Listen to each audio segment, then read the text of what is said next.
जय हिंद दोस्तों।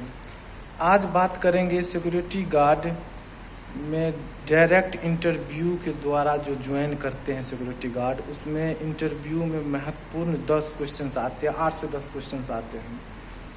तो वो क्वेश्चंस के बारे में आज आपको बताएंगे।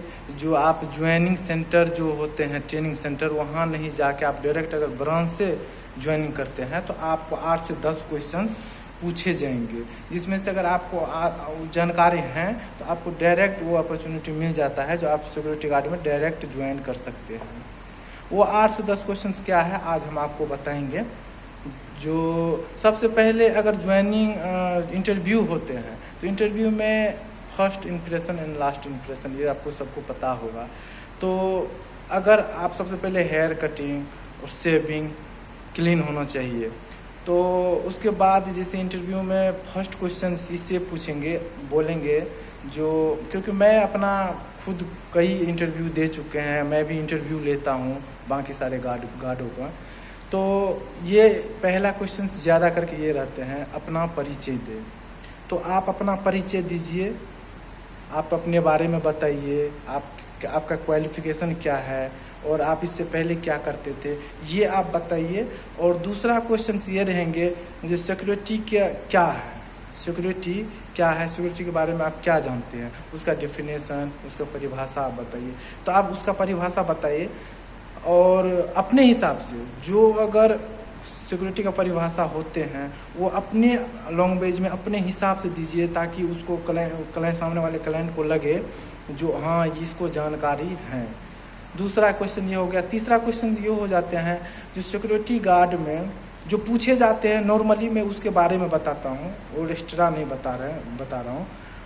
तीसरा ये रहता है जो सिक्योरिटी में यूज आने वाले इलेक्ट्रॉनिक डिवाइस के बारे में बताइए, जो आपको उसके बारे में क्या जानकारी है तो आप उसको बताइए। आप जानकारी पहले कर लीजिए जो क्या क्या होता है electronic device, CCTV, boom barrier, ये सब जो इलेक्ट्रॉनिक डिवाइस जितने भी आते हैं जो सिक्योरिटी में यूज करने वाले होते हैं, HHMD हो या DFMD हो, ये आपको नॉलेज जानकारी होना चाहिए। 2 से 4 अगर नाम बता देते हैं तो सामने वाले को लगते हैं जो ठीक है, इसका जो है नॉलेज है, जानकारी है।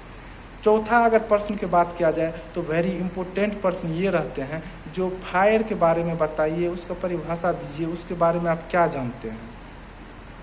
तो मुख्यतः जो फायर का परिभाषा है वो आप दे दीजिए अपने लैंग्वेज में, अपने हिसाब से।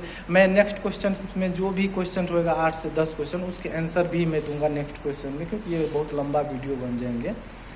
तो चौथा में जो जैसे फायर के बारे में बताएंगे, जो फायर क्या है, फायर का परिभाषा दीजिए।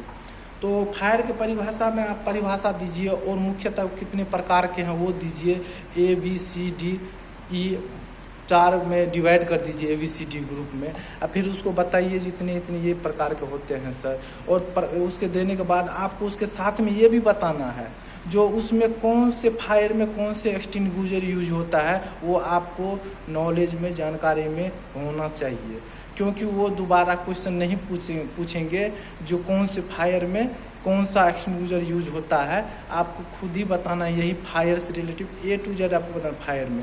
फायर इतने प्रकार के होते हैं सर, आपको ये फायर में, सॉलिड फायर में ये आपको एक्सटिंग्विशर यूज करेंगे और मेटल में ये यूज करेंगे, ये एक्सटिंग्विशर यूज करेंगे। तो वो आपको क्लियरली आपको बताना है। जैसे वो एक बार फायर के बारे में बता, फायर के बारे में जो जानकारी है आप उसे बता दीजिए। और चौथा के बाद पाँचवा क्वेश्चन ये आते हैं जो गेट पास के बारे में बताइए। गेट पास कितने प्रकार के होते हैं, तो गेट पास के बारे में बताइए। और आपको गेट पास के बारे में पता ही है, in out, RGP, non RGP, जो आपको जानकारी है पहले से है उस हिसाब से आप प्रेफर कर लीजिए। उसके बाद उसको बता दीजिए अपने, जैसे कि गेट पास के बारे में आपको जो जानकारी है गेट पास के बारे में खुल के अपने बारे में बताइए। अपने जानकारी को जो अंदर में है वो बताइए, जो मेरे को ये गेट पास में 4 तरह के होते हैं, 2 तरह के होते हैं, 2 इन गेट में भी होता है, रिटेनेबल इन होता है, रिटेनेबल आउट होता है, इस हिसाब से आप बताइए। और उसके बाद आते हैं जो आपको बोलेंगे आपको एक्सपीरियंस है सिक्योरिटी गार्ड का, आप इससे पहले कभी किए हैं, फ्रेशर हैं या आप इससे पहले कहीं कर चुके हैं, तो उसमें आप बताइए जो यस सर मैं इससे पहले नहीं किया हूँ। अपने अपने हिसाब से घबराना, नर्वस नहीं होना है वहाँ पे। अगर नर्वस हो जाएंगे आप, वो समझ जाएंगे सिक्योरिटी ऐसे है रिस्पॉन्सिबिलिटी जॉब जो आजकल हर बंदे को रिस्पेक्टली बात किया जाता है। तो हर बंदे रिस्पेक्टली उससे सिक्योरिटी गार्ड से बात करते हैं, सर ये बताइए, ऐसे बताइए। तो आपको घबराना नहीं है। नर्वस हो जाइएगा तो फिर क्लाइंट को लगेगा जो ये सिक्योरिटी गार्ड में सक्सेस नहीं हो सकते, आपको रिजेक्ट कर सकते हैं। इसलिए आप जो है नर्वस नहीं होना है, पूरा खुल के बात करना है।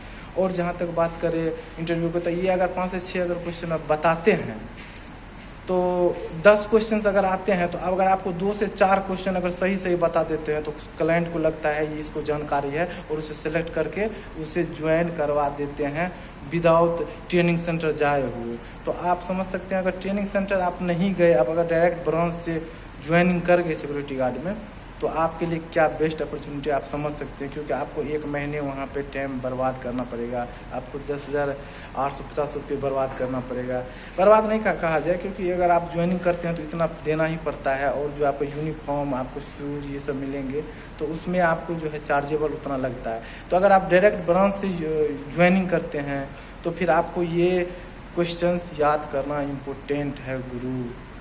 और नेक्स्ट क्वेश्चन में हम सुपरवाइज़र के इंटरव्यू के बारे में बताएंगे, जो सुपरवाइज़र में किस टाइप के क्वेश्चंस पूछे जाते हैं और किस टाइप के क्वेश्चंस आप प्रेफर करके जाएंगे। तो आप डायरेक्ट ब्रांच से भी आप सुपरवाइज़र का इंटरव्यू फेस कर सकते हैं और पास हो जाइएगा और आपको ड्यूटी पोस्ट मिल जाएंगे और विदाउट ट्रेनिंग सेंटर जाए हुए। तो thank you. Next question next video में हम बताएंगे सुपरवाइज़र के बारे में। और प्लीज़ सब्सक्राइब कर दीजिए, शेयर कर दीजिए, लाइक कर दीजिए। Thank you. जय हिंद। लव यू दोस्तों।